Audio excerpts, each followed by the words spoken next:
وسیلہ Urdu T V کی خصوصی پیشکش، تجزیاتی مضامین پر مشتمل ہفتہ وار پروگرام جام جم۔ تجزیاتی مضمون پیشکش محمود شاہد۔ مضمون کا عنوان ہے ہندوستان ایک امن پسند ملک۔ جب کوئی اس حقیقت کو دہراتا ہے کہ ہندوستان ایک امن پسند ملک ہے، ہندوستان نے دنیا کو عدم تشدد کا عملی درس دیا ہے اور ہندوستان کی تہذیب نے عالمی معاشرے کو ایک کنبہ ہونے کا تصور دیا ہے، تو افتخار آمیز مسرت کا شدید احساس ہوتا ہے۔ اپنے پڑوسی ممالک چین، پاکستان اور نیپال کے ساتھ کشیدگی زدہ ماحول میں وزیر اعظم مودی نے اس حقیقت کا ایک مرتبہ پھر اظہار کیا ہے کہ ہندوستان ایک امن پرست ملک ہے۔ ہم کسی ملک کے خلاف جنگی عزائم نہیں رکھتے، کسی ملک کی سرحدوں میں دخل اندازی نہیں کرتے، لیکن کسی بھی جارحیت کا مقابلہ کرنے کی مکمل صلاحیت رکھتے ہیں۔ معلوم نہیں کیوں وزیر اعظم مودی کے منہ سے امن پسندی کی بات سن کر عجیب سی بے قراری محسوس ہوتی ہے۔ ٹی وی پر ان کا چہرہ دیکھ کر معلوم نہیں کیوں گجرات کے انسانیت سوز فسادات کی یاد آ جاتی ہے۔ قتل خون کے مناظر آنکھوں میں ابھر آتے ہیں، عورتوں اور بچوں کی دل خراش آوازیں سنائی دیتی ہیں، جلتے مکانوں اور لٹتی دکانوں کی ہیبت ناک تصویریں نگاہوں کے سامنے رقص کرنے لگتی ہیں، اور پھر امن کی سچائی پر سے ایمان اٹھنے لگتا ہے۔ میں کسی طرح ان انسانیت کو شرمسار کر دینے والے فسادات کو بھولنے کی کوشش کرتا ہوں کہ گائے کے نام پر ہونے والے لنچنگ کے واقعات میرے سامنے آ کھڑے ہو جاتے ہیں۔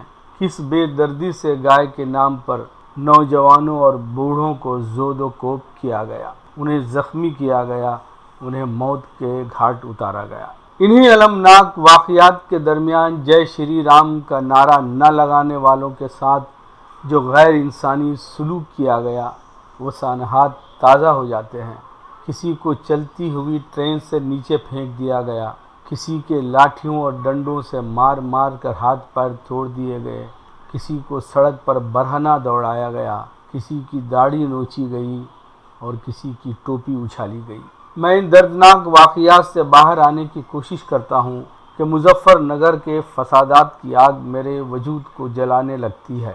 خوف کے مارے لوگ اپنے گھروں کو چھوڑ کر ان عارضی خیموں میں رہنے پر مجبور ہو گئے ہیں جہاں بنیادی سہولتیں بھی میسر نہیں ہیں، جہاں ہر روز ریپ کے واقعات اخبارات کی سرخی بن رہے ہیں، جہاں سے ہر روز عورتوں اور بچوں کی گمشدگی کی خبریں آ رہی ہیں۔ میں ابھی ان دہشت ناک سانحات کے اثر سے آزاد ہونے کی کوشش کرتا ہوں کہ کشمیر کی ناقابل بیان صورتحال میرے ذہن کے پردے پر نمودار ہوتی ہے۔ علیحدگی پسند تحریکوں کا عروج، انتہا پسند جذبات کا طوفان، ملک مخالف نعروں کی گونج، فوجیوں اور نوجوانوں کی ہلاکتیں، کرفیو، ایمرجنسی، 370 کی تنسیخ، ریاست کی حیثیت میں تبدیلی، کشمیر کی یہ حالت زار ملک کے عوام کے لیے انتہائی پریشان کن ہے۔ نیز سی اے اے اور این آر سی جیسے قوانین کے نفاذ سے ملک کے مختلف فرقوں میں حکومت کے تئیں بدگمانی کا احساس در آیا ہے، اور ان قوانین کی مخالفت میں نوجوان، عورتیں، بوڑھے، بچے سڑکوں پر اتر آئے ہیں اور احتجاجوں کا سلسلہ شروع ہو گیا ہے۔ انتخابات جمہوری نظام کا ایک بنیادی عمل ہیں، لیکن انتخابات کے دوران جس قسم کا ماحول ملک میں پیدا ہوتا ہے یا پیدا کیا جاتا ہے، اس سے دنیا کے سب سے بڑے جمہوری ملک کا کردار ثابت نہیں ہوتا۔ خصوصاً دلی کے حالیہ انتخابات کے دوران تو سیاسی اصولوں اور تہذیبی اقدار کی دھجیاں اڑائی گئیں۔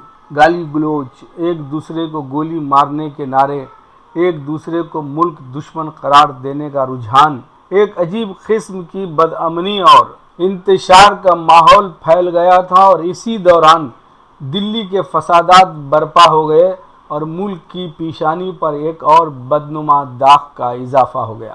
یہ سب کچھ اس شخص کے دور حکومت میں ہو رہا ہے جو دنیا کو یہ بتا رہا ہے کہ ہندوستان ایک امن پسند ملک ہے۔ وہ جنگ پر یقین نہیں رکھتا، اور عالمی رشتوں کا احترام کرتا ہے۔ شاید امن پرستی کا یہ پیغام دنیا تک صحیح معنوں میں نہیں پہنچا ہے، تبھی روس ہم سے بدگمان ہے، پاکستان نالاں ہے، سری لنکا چین کے دائرے اثر میں ہے، بنگلہ دیش میں ہند مخالف جلوس کا اہتمام ہوتا رہتا ہے، نیپال مخالفت پر اتر آیا ہے اور چین جنگ کی تیاری کر رہا ہے۔ اندرون ملک بھی مختلف فرقوں کے درمیان کشیدگی کی فضا اور نفرت انگیز ماحول موجود ہے، اور ہمیں قوی امید ہے کہ ان بین الاقوامی اور قومی صورت حالات میں وزیر اعظم مودی امن پرستی کے جذبے کو خلوص نیت سے زمین پر اتارنے میں کامیاب ہوں گے، تاکہ ملک میں امن و امان اور خوشحالی کی فضا قائم ہو اور پڑوسی ممالک کے ساتھ ہمارے رشتوں میں قربت اور مضبوطی پیدا ہو۔ وسیلہ اردو ٹی وی کی خصوصی پیشکش، تجزیاتی مضامین پر مشتمل ہفتہ وار پروگرام جام جم۔ تجزیاتی مضمون پیشکش کے واصف۔ میں کے واصف آپ کی خدمت میں۔ ناظرین، میرے اس ہفتے کے مضمون کا عنوان ہے لاک ڈاؤن کی تخلیق۔ عنوان سن کر ناظرین کے ذہن میں جس تخلیق کا خیال آیا ہوگا وہ اپنی جگہ درست ہے، مگر یہ مضمون کا اس تخلیق سے تعلق نہیں ہے، کیونکہ یہ مضمون کرفیو اور لاک ڈاؤن کے ایام میں لکھا گیا، اس لیے اس کا عنوان تخلیق لاک ڈاؤن کی ہے۔ کرفیو کے دوران ہم نے کہیں پڑھا تھا کہ بے احتیاطی سے لوگ مرتے ہی نہیں بلکہ پیدا بھی ہوتے ہیں، لہٰذا گھر میں رہیں اور احتیاط کریں۔ ہمیں ان صاحب کا یہ مشورہ قابل عمل معلوم ہوا، لہٰذا ہم نے قلم اٹھایا اور جوش آمد کو کاغذ پر منتقل کرنا شروع کیا۔ حضرات، اس مضمون کو مجھے تخلیق بھی نہیں بلکہ اسے واٹس ایپ کی تالیف کہنا چاہیے، کیونکہ زندان کورونا میں بیٹھے بیٹھے ایک دن خیال آیا کہ کیوں نہ واٹس ایپ پر آنے والے لطیفے، مزاحیہ جملے، بیکاری کے لمحوں کے مشاہدات وغیرہ کو یکجا کیا جائے۔ اس سے لاک ڈاؤن میں ملے فاضل وقت کا صحیح استعمال بھی ہو جائے گا اور ہم واٹس ایپ یونیورسٹی سے کچھ حاصل بھی کر لیں گے۔ تو آئیے بات شروع کرتے ہیں فرصت کے لمحوں کے مشاہدات سے۔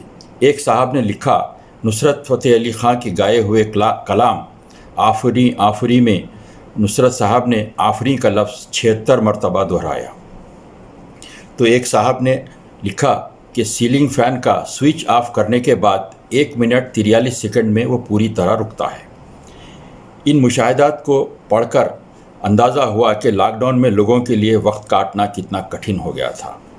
لاک ڈاؤن کے دوران مسجدیں بھی بند کر دی گئی تھیں۔ اس پر لوگوں نے واٹس ایپ پر اپنے شدید رد عمل کا اظہار کیا۔ تو اس پر ایک صاحب نے لکھا کہ وہ لوگ جو موقع سے فائدہ اٹھا کر 20 روپے کا فیس ماسک 200 روپے میں بیچ رہے ہیں، وہ مساجد کے بند کیے جانے پر بہت ناراض ہیں۔ ہماری یادداشت کے مطابق پہلی مرتبہ رمضان لاک ڈاؤن میں شروع ہوا۔ اس پر ایک صاحب نے کامنٹ کیا، یہ پہلا رمضان ہے جس پر شیطان سے پہلے انسان قید کر دیے گئے۔ ایک صاحب نے اپنا تجربہ یوں بیان کیا، بیگم گھر میں گھومتے پھرتے بار بار کہتی ہیں، پتہ نہیں یہ مصیبت کب جائے گی، واللہ عالم وہ مجھے کہہ رہی ہیں یا کورونا کو۔ کرفیو کی وجہ سے لوگوں کا مسلسل گھروں میں مقید رہنے کے نتائج پر اظہار خیال کرتے ہوئے کسی نے لکھا کہ لاک ڈاؤن کے 3 تشویشناک خدشات ہیں۔ ایک، گھریلو جھگڑوں کا عام ہونا، دوسرا طلاق کی شرح میں اضافہ ہونا، اور تیسرا شرح پیدائش کا بڑھنا۔ گھروں میں مقید رہنے کے نتائج میں ایک صاحب نے یوں اضافہ کیا کہ لاک ڈاؤن کی وجہ سے رات دن ساتھ رہتے رہتے میاں بیوی میں یا تو انتہائی محبت ہو جائے گی یا پھر انتہا ہی ہو جائے گی۔ گھر میں مسلسل رہ کر ایک صاحب نے اندازہ کیا کہ گھر کا خرچ اتنا نہیں ہے جتنا بیگم بتاتی ہیں۔ دنیا کے ہر ملک میں جہاں کرفیو اور لاک ڈاؤن رہا وہاں بیوٹی پارلرز اور نائی کی دکانیں کھولنے پر پابندی ضرور عائد رہی۔ اس پر ایک صاحب نے لکھا کہ اگر نائی کی دکان مزید کچھ عرصہ بند رہی تو لوگوں کی شکل جون ایلیا جیسی اور بال عابدہ پروین جیسے ہو جائیں گے۔ کسی نے لکھا کہ لاک ڈاؤن سے ایک فائدہ یہ ہوا کہ تمام خواتین کی یہ فکر ختم ہو گئی کہ ان کا شوہر اس وقت کہاں ہے۔ اس پر ہمیں ایک پرانا لطیفہ یاد آیا۔ ایک خاتون نے اپنے پڑوسن سے پوچھا، بہن بتاؤ شوہر کا زندہ رہنا اچھا ہے یا گزر جانا؟